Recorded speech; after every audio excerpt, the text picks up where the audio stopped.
আপনি আসেন, আপনাকে আমি কোর্টে নিয়ে চ্যালেঞ্জ করব। আপনি আসেন আমার সাথে, আমি আপনাকে কোর্টে নিয়ে চ্যালেঞ্জ করব।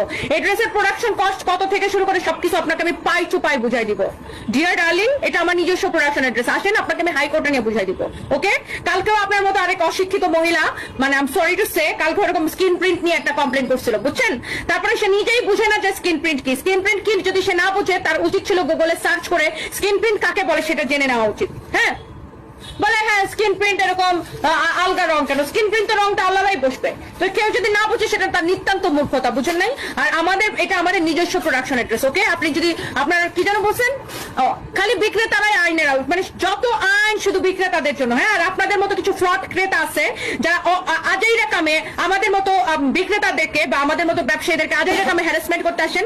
আপনাদের মতো ক্রেতাদের জন্য একটা দেশে আইন তৈরি হওয়া উচিত। আপনাদের মতো ফ্রড ক্রেতা, মানে আমি মেনে নিছি ফ্রড বিক্রেতাও আছে, ফ্রড বিক্রেতা সব জায়গায় আছে, কম বেশি সব জায়গায় আছে, বাট আপনাদের মতো কিছু ফ্রড ক্রেতাও আছে, বুঝেন নাই? যারা অর্ডার করে করে রিটার্ন করে দেয় প্রোডাক্ট, তারপর অর্ডার করে রিসিভ করে না, তারপর অর্ডার করে ডেলিভারি ম্যানের থেকে কাইরা প্রোডাক্ট নিয়ে নেয়, টাকা দিতে চায় না, ঝামেলা পাকায়। হ্যাঁ, আপনারা কিছু হইলে এত আইনের ভয় দেখেন কেন? আইন কি আপনাদের জন্য নাই? আমার তো মাঝে মাঝে ইচ্ছা করে যে আমি একটা রিড করে এই ফ্রড ক্রেতাদের জন্য একটা আইন বা সরকারকে রিকোয়েস্ট করি যে এই ধরনের ফ্রড